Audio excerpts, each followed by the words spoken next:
Assalamualaikum warahmatullahi wabarakatuh. My name is Ernanda Ramadhani from 1B class. Today I will tell a story about Sangkuriang. A long time ago, in West Java, lived a beautiful girl named Dayang Sumbi. She was also smart and clever. Her beauty and intelligence made a prince from the heavenly kingdom of Kahyangan desire her as his wife. The prince asked permission from his father to marry Dayang Sumbi. People from Kahyangan could never live side by side with humans, but his father approved on one condition. When they had a child, the prince would transform into a dog. The prince accepted the condition. They get married and lived happily in the woods until Dayang Sumbi gave birth to a baby boy. The prince then changed into a dog named Tumang. Their son is named Sangkuriang. He was very smart and handsome like his father. Every day he hunted animals and looked for fruits to eat. One day, when he was hunting, Sangkuriang accidentally killed Tumang. His arrow missed the deer he was targeting and hit Tumang instead. He went home and tells her mother about the dog. What? Dayang Sumbi was appalled. Driven by sadness and anger, she grabbed a weaving tool and hit Sangkuriang's head with it. Dayang Sumbi was so sad. She didn't pay any attention to Sangkuriang and started to cry. Sangkuriang felt sad and also confused. How can his mother love a dog more than him? Sangkuriang then decided to go away from their home and went on a journey. In the morning, Dayang Sumbi finally stopped crying. She started to feel better. So she went to find Sangkuriang. But her son was nowhere to be found. She looked everywhere but still couldn't find him. Finally, she went home with nothing. She was exhausted. She fell asleep, and in her dream, she meets her husband. Dayang Sumbi, don't be sad. Go look for my body in the woods and get the heart. Soak it with water and use the water to bathe, and you will look young forever, said the prince in her dream. After bathing with the water used to soak the dog heart, Dayang Sumbi looked more beautiful and even younger. And time passed by. Sangkuriang on his journey stopped at a village and met and fell in love with a beautiful girl. He didn't realize the village was his homeland and the beautiful girl was his own mother.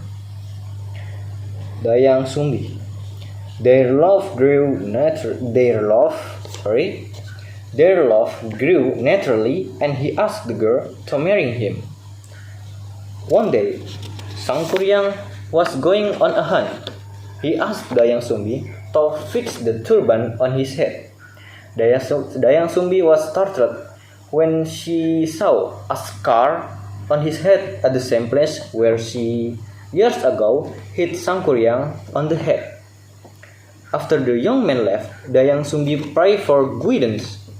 After praying, she became confused that the young man was indeed her missing son. She realized that she had to do something to prevent Sangkuriang from marrying her. But she did not wish to disappoint him by canceling the wedding. So, although she agreed to marry Sangkuriang, she would do so only on the condition that he provides her with a lake and build a beautiful boat, all in one night. Sangkuriang accepted this condition without doubt. He had spent his youth studying magical arts. After the sun went down, Sangkuriang went to the hill.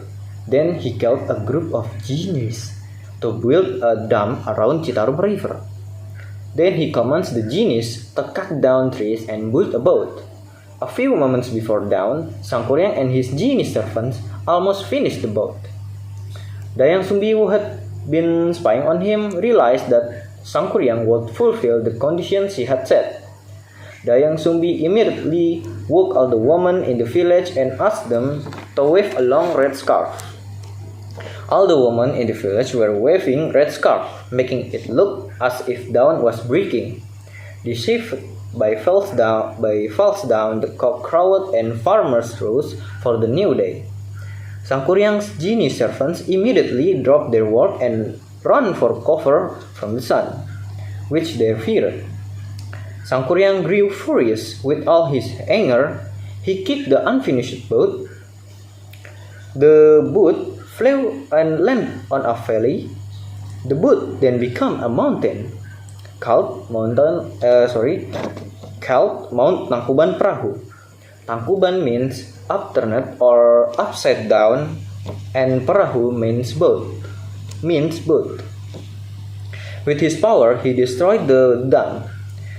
The water drained from the lake, becoming a white plain, and northwest became a city called Bandung, from the word Bendung, which means dam.